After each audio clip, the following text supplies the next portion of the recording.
மாலை நேரம். வீட்டு வாசலில் இருந்த பதட்டமான அமைதிக்குள் திடீரென்று இனிப்பின் வாசனை கலந்தது.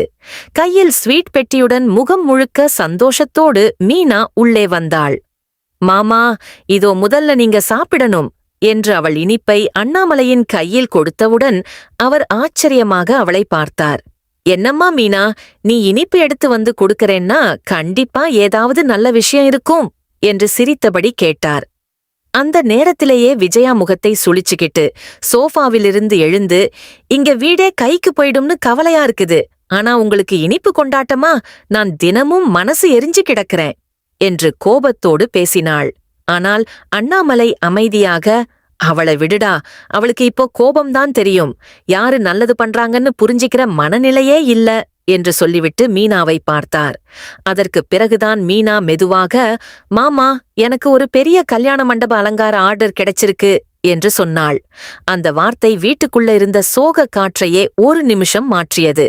முத்து உடனே பெருமையோடு, இந்த ஒரு ஆர்டராலே நம்ம வீட்டு பிரச்சனை பாதி தீரும் என்றான்.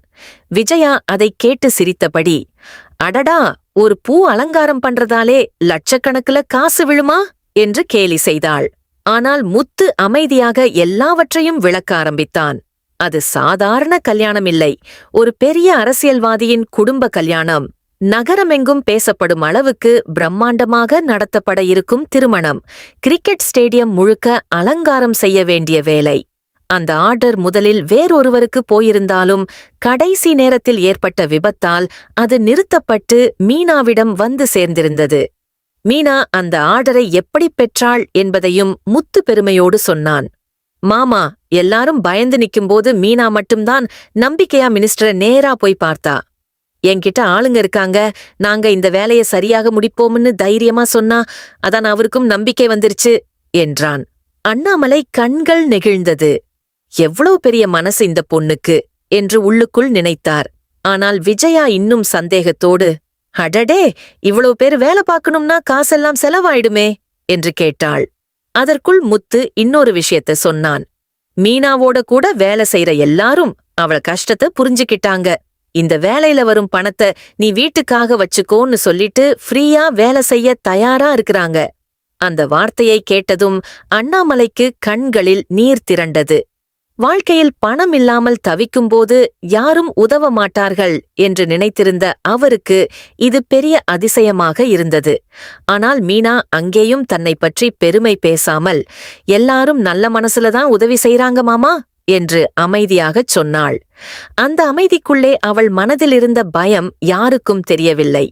வீட்டை மீட்க வேண்டிய அவசரம், கடன், நோட்டீஸ், சீல், அவமானம் அவள் மூச்சோடு கலந்து கொண்டிருந்தது. அதற்கு பிறகு முத்து இன்னொரு மகிழ்ச்சியான செய்தியை சொன்னான். இந்த கல்யாணத்துக்கு வர்ற எல்லாரையும் கூட்டிட்டு போகும் டிரான்ஸ்போர்ட் ஆர்டரையும் மீனா எனக்கு வாங்கி கொடுத்திருக்கா என்றான். அண்ணாமலை உடனே ஆச்சரியப்பட்டார். அட, இதையும் நீயா வாங்கி கொடுத்த என்று கேட்டார். மீனா சிரித்தபடி, அங்க பேசும்போது முத்து டாக்ஸி ஓட்டுறதையும் அவன்கிட்ட வேன் இருக்கிறதையும் சொன்னேன். உடனே மினிஸ்டர் கட்சி ஆளுங்களையும் விருந்தினர்களையும் அழைத்து வர இந்த வேலையை உங்களுக்கே கொடுக்கிறேன் சொன்னாரு என்றாள். முத்துவின் கண்களில் அந்த நேரம் பெருமையும் நன்றியும் கலந்திருந்தது. நம்ம மாதிரி சின்ன டிரைவர்களுக்கும் ஒரு சந்தர்ப்பம் கிடைச்சிருக்குப்பா என்று அவன் சொன்னபோது அண்ணாமலை மனசு நிறைந்தார். மீனா, நீ வந்ததாலதான் இந்த குடும்பம் மீண்டு நிற்குது என்று அவர் கூறினார். அந்த வார்த்தை கேட்டவுடன் மீனாவின் கண்கள் கலங்கின. ஏனென்றால் அவள் செய்த ஒவ்வொரு போராட்டத்தையும் யாராவது புரிந்து கொள்வது அவளுக்கு புதுசாக இருந்தது. ஆனால் விஜயா மட்டும் இன்னும் மனம் திறக்கவில்லை. சரி, இவ்ளோ வேலை எடுத்துட்டு அங்கங்க ஓடுற, அந்த சிந்தாமணி வீட்டுக்கு ஏழம் வச்சா என்ன பண்ண போற என்று மீண்டும் கேள்வி கேட்டாள். அதற்கு மீனா மெதுவாக, நம்ம வீட்டை காப்பாத்தணும்னா இந்த வேலைய முடிக்கணும் அத்த, கடவுள் நம்மை கைவிட மாட்டார் என்று சொன்னவள் மீண்டும் வேலையுக்காக கிளம்பிவிட்டாள். அடுத்த சில நாட்கள் மீனாவுக்கு இரவும் பகலும் தெரியவில்லை. ஒரு இடத்தில் பூ வாங்குவது, இன்னொரு இடத்தில் வேலைக்காரர்களை ஒழுங்குபடுத்துவது, ஸ்டேடியத்தில் அலங்காரத்தை பார்க்குவது என்று ஓடிக்கொண்டே இருந்தாள். சாப்பாடு கூட சரியாக சாப்பிட முடியவில்லை. வீட்டுக்கு வரும்போதெல்லாம் அவள் முகத்தில் இருந்த சோர்வு சந்திராவுக்கு தாங்கவே முடியவில்லை. பாவம், ஒரு வாய் சாப்பிடாம தண்ணி குடிச்சிட்டே ஓடுறா என்று அவள் கவலையோடு சொன்னாள். ஆனால் மீனா எந்த புலம்பலும் இல்லாமல் வேலை மட்டும் பார்த்தாள். அவளுக்குத் தெரியும், இந்த ஒரு வாய்ப்பை இழந்தால் வீடும் போகும், குடும்பத்தின் நம்பிக்கையும் உடைந்து போகும். கல்யாண நாள் வந்தபோது முழு ஸ்டேடியமும் பூவின் வாசனையால் நிரம்பியிருந்தது. வாசல் முதல் மேடை வரை ஒவ்வொரு அலங்காரமும் அனைவரையும் ஆச்சரியப்படுத்தியது. வந்தவர்கள் எல்லோரும் புகைப்படம் எடுத்துக் கொண்டார்கள். இவ்வளவு அழகா யாரு செஞ்சிருக்காங்க என்று கேட்க ஆரம்பித்தார்கள். முத்துவின் வண்டிகளும் இடைவிடாமல் ஓடின. எந்த விருந்தினருக்கும் சிரமமில்லாமல் போக்குவரத்து நடந்தது. அந்த பிரம்மாண்டமான நிகழ்ச்சி முடிந்தபோது மினிஸ்டர் நேராக மீனாவையும் முத்துவையும் அழைத்தார். நீங்க இருவரும் அருமையா வேலை செஞ்சீங்க, யாருக்கும் ஒரு குறையும் இல்ல என்று பாராட்டினார். அதன் பிறகு மீதமிருந்த பெரிய தொகை பணத்தையும் கொடுத்தார். அந்த பணத்தை கையில் எடுத்தபோது மீனாவுக்கு அது சாதாரண நோட்டாகத் தெரியவில்லை. குடும்பத்தின் உயிர் திரும்ப கிடைத்த மாதிரி தோன்றியது. அந்த நேரத்தில்தான் முத்து மனதிலிருந்த வேதனையை சொல்ல ஆரம்பித்தான். சார், இந்த பணம் எங்களுக்கு உயிர் மாதிரி. எங்க வீட்டை ஒரு பெண் வட்டிக்காசு பேர்ல கைப்பற்ற முயற்சி செய்றாங்க. ஏற்கனவே நாங்க தாலி சங்கிலி விற்று பணம் கட்டியிருக்கோம். ஆனா இன்னும் கொஞ்சம் பாக்கி இருக்குன்னு வீட்டுக்கு சீல் வச்சுட்டாங்க என்றான்.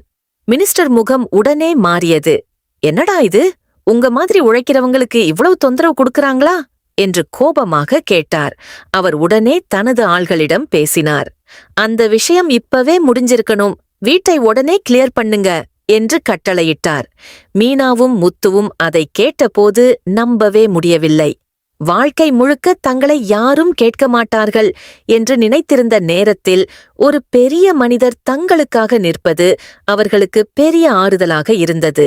நன்றி சொல்ல வார்த்தையே இல்லாமல் அவர்கள் கண்ணீரோடு கைகளை கூப்பினர். தைரியமா வீட்டுக்கு போங்க என்று மினிஸ்டர் சொன்னார்.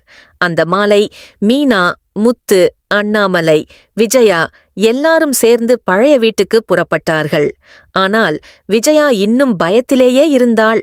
அங்க போய் பூட்டு தொங்கிட்டிருந்தா என்ன அவமானம் என்று வழியெங்கும் புலம்பிக் கொண்டே வந்தாள். ஆனால் வீட்டின் அருகே சென்றவுடன் எல்லோரும் நின்று போனார்கள். வீட்டின் கேட் திறந்திருந்தது. சீல் எல்லாம் அகற்றப்பட்டிருந்தது. போலீஸ் ஜீப் ஒன்று வெளியே நின்றது. அதற்குள் சிந்தாமணியும் அவளோட கூட்டாளியும் கைப்பிடியில் போலீசால் நிறுத்தப்பட்டிருந்தார்கள். அந்த காட்சியை பார்த்ததும் விஜயாவுக்கு உள்ளே இருந்த கோபம் வெடித்தது. அவள் நேராக சிந்தாமணியிடம் போய், என்ன சிந்தாமணி, என் வீட்டை கைப்பற்ற கனவு இப்போ உடைஞ்சிருச்சா? என் மருமகளை குறை சொன்ன நீ இப்போ பாரு, அவளாலதான் இந்த வீடு திரும்ப கிடைச்சிருக்கு என்று உரக்கக் கேட்டாள். சிந்தாமணி தலை குனிந்து நின்றாள். யாரோட கஷ்டத்துல வீடு வாங்க நினைச்சதுக்குத்தான் இப்போ இந்த நிலை என்று விஜயா தொடர்ந்து பேசினாள். அந்த வார்த்தைகளை கேட்ட மீனாவும் முத்துவும் அதிர்ச்சியடைந்தார்கள். ஏனென்றால் இதுவரைக்கும் மீனாவை ஏற்றுக்கொள்ளாத விஜயா இப்போது அவளுக்காக நிற்பது அவர்களுக்கு புதிதாக இருந்தது. அண்ணாமலை அந்த காட்சியை பார்த்து அமைதியாக நின்றார். அவருடைய மனசு அந்த நிமிஷத்தில் நிறைஞ்சிருந்தது. குடும்பம் சிதறிப்போகும் நிலையில் இருந்தது. ஆனால் அதே குடும்பத்தை மீண்டும் ஒன்றாக சேர்த்தது மீனாவின் உழைப்பும் மனசும்தான். விஜயா மெதுவாக மீனாவை நோக்கி திரும்பினாள். சில நிமிடங்கள் பேசாமல் பார்த்து கொண்டிருந்தாள். பிறகு அவள் தானாகவே மீனாவின் தோளில் கையை வைத்தாள். வா மீனா, நம்ம வீட்டுக்குள்ள போலாம் என்றாள். அந்த ஒரு வார்த்தை மீனாவுக்கு வாழ்க்கையே மாறிய மாதிரி இருந்தது. இதுவரைக்கும் அவள் இந்த வீட்டில் மருமகளாக இருந்தாலும் மனசார ஏற்றுக்கொள்ளப்படவில்லை. ஆனால் அந்த நாளில் முதல் முறையாக அவள் இந்த குடும்பத்தின் உயிராக மாறினாள். மீனா கண்களில் கண்ணீர் வழிந்தபடி உள்ளே நடந்தாள். முத்து அவளை பார்த்து பெருமையோடு சிரித்தான். அண்ணாமலை வீட்டுக்குள்ள நுழைந்தபோது, இந்த வீடு சுவற்றால் இல்லடா, நம்பிக்கையாலதான் நிக்குது என்று மெதுவாக சொன்னார். வீட்டுக்குள்ள மீண்டும் விளக்குகள் எரிந்தன. பல நாட்களாக மூடப்பட்டிருந்த ஜன்னல்கள் திறக்கப்பட்டன. அந்த வீட்டிலிருந்த சோக நிழல்கள்